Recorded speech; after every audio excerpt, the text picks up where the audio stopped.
Before I start a new project, I often travel with my iPhone to determine the lens and composition I'm going to use in the final picture. For this, I use the viewfinder. First, go to the settings in the upper right corner.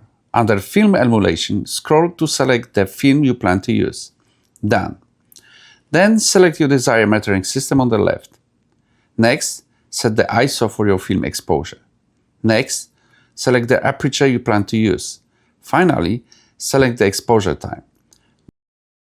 Now go to the bottom left corner.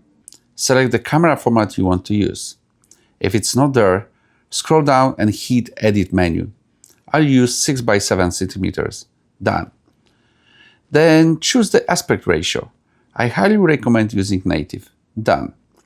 And finally go to the right and choose the focal length of your lens. If it's not there, scroll down and press Edit menu. Add the lens you want to use. Done. Okay, let's go to the location of my next project to decide which lens I will use. Here we are. This is a less known location where the Long Island Expressway entered the Midtown Tunnel. Let's try a few lenses.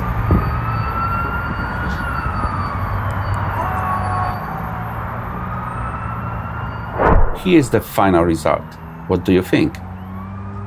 Which lens would be your choice? 50mm, 65mm, 110mm, 140mm,